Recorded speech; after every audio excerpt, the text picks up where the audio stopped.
Hey there everyone. I promised a few people that I would show how to set audio alerts, so I'm going to do two separate videos. So I'll have one for Sierra and one for Ninja, so you guys using Sierra don't have to sit through the Ninja stuff, and the people using Ninja don't have to sit through the Sierra stuff. Also, I'm going to be doing a webinar on Tuesday, July 26th at 7 p.m. Eastern, and I will be going over how I'm trading the 6E and using the setups, the Slinky, counter channel continuation setup, and divergence trades.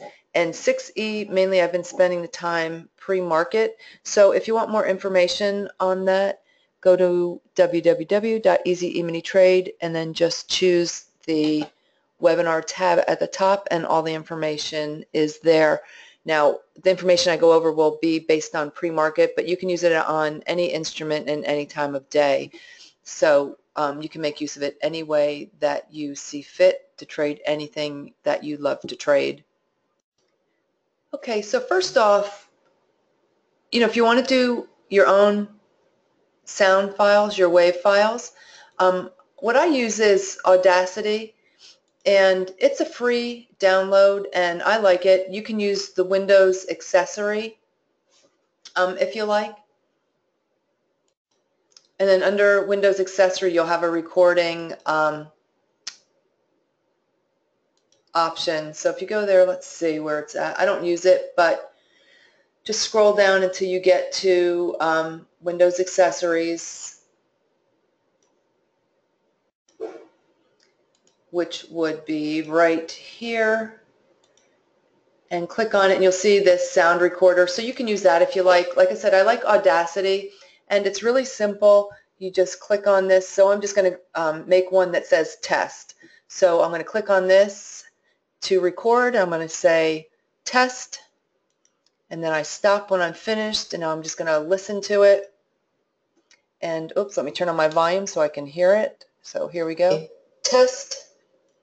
So it works just fine. And now what I'm going to do is I'm going to choose to export it, and I'm just going to choose to save it. Now you can save it on your desktop if you like.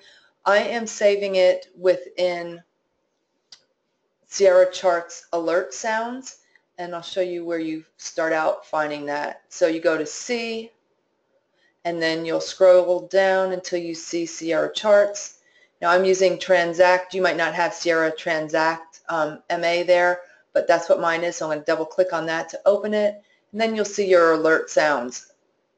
So that's where I'm going to choose to save it. I'm going to give it a name. We'll call it test, and save. And I'm going to hit OK, and now I am going to exit. It's going to ask me if I want to save the changes. No, I don't, because what this will do is it'll save it as a different file type. We've already saved it the way that we want, so I'm going to choose no. And now I'm going to bring up my Sierra charts, and this is just a 2-minute chart. So I'm going to go up here to global settings, and under general settings up here, I'm going to open that, and here you'll see you have 3 tabs: General 1, General 2, and then Alerts General 3. So I'm going to go to that, and right here you'll see Alert 1, Alert 1. What I'm going to do is I'm going to expand that to the drop-down list, and I'm going to scroll down until I find one of these alerts that do not have a sound assigned to it. So I'm going to Alert 43, and right here I'm going to click on this right here where it says Select Sound File, and now I'm going to find that file that I just made. So here it is, Test Wave. Now, if you're having trouble finding the one that you made, you can sort according to the date, and then that will bring the most recent up. That'll be the easiest way to find it if you're having trouble. And so I'm going to highlight that and choose Open, and here I'm going to give it a user-defined name. So I'm going to just put test in there. But let's say it was, moving average crossover or something like that.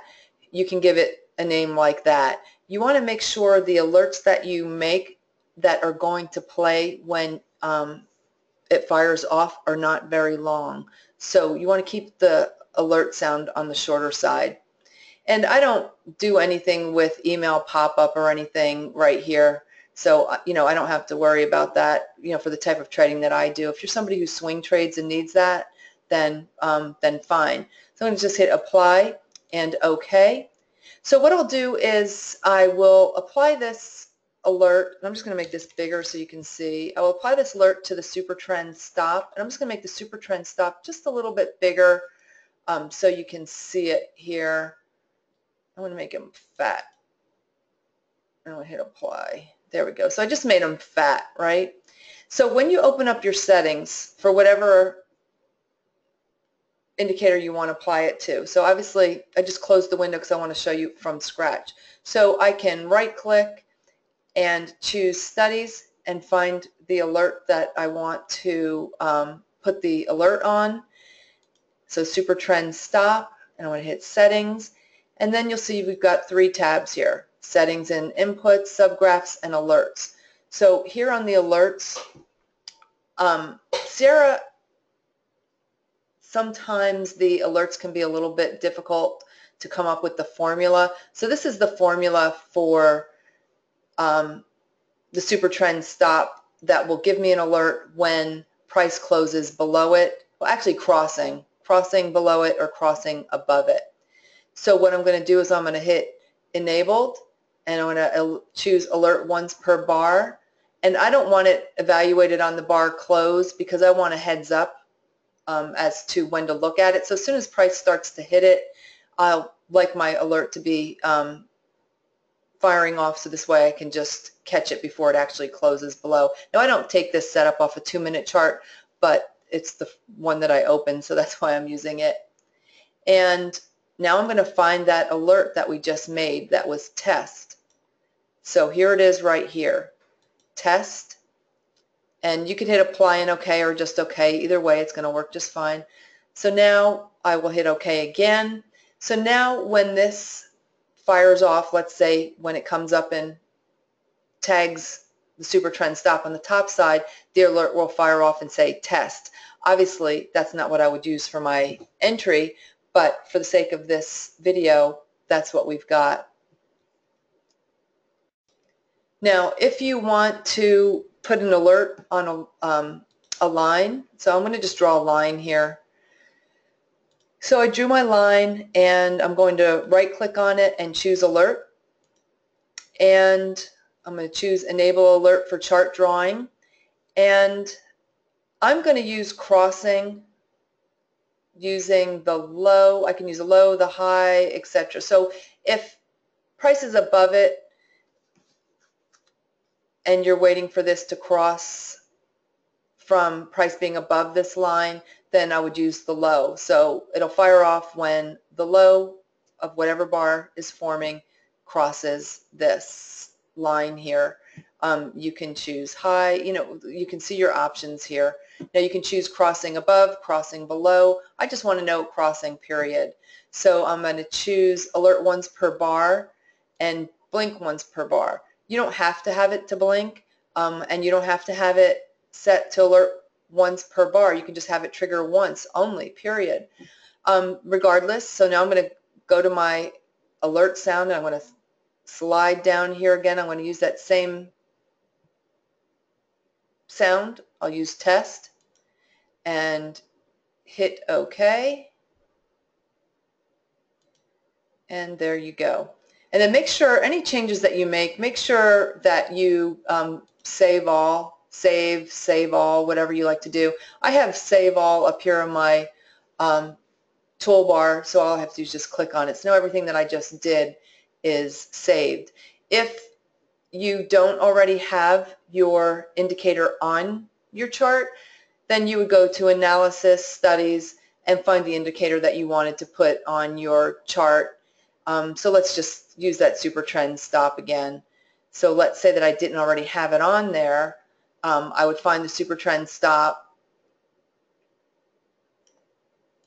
and you can highlight it and hit add to put it on your list, or just double click, then go to settings, and then you would put your alert condition in there and just go through enable, once per bar. I don't like evaluate on bar close, and then you find your alert. Of course, you have to put your alert condition in there first. So it's the same procedure. It's just you are starting from scratch, putting your indicator on your list as opposed to having it already on your screen and applying it. So I hope that helps, and if you have any questions, certainly feel free to send me an email. Oh, the other thing I want to tell you is you can also see what alerts have fired off. If you're unsure, like you stepped away and you're wondering if they were reading your conditions or not. So you can go up here to Window tab and then choose Alert Manager, and this will give you a list of your alerts that have fired off, and you can clear this log.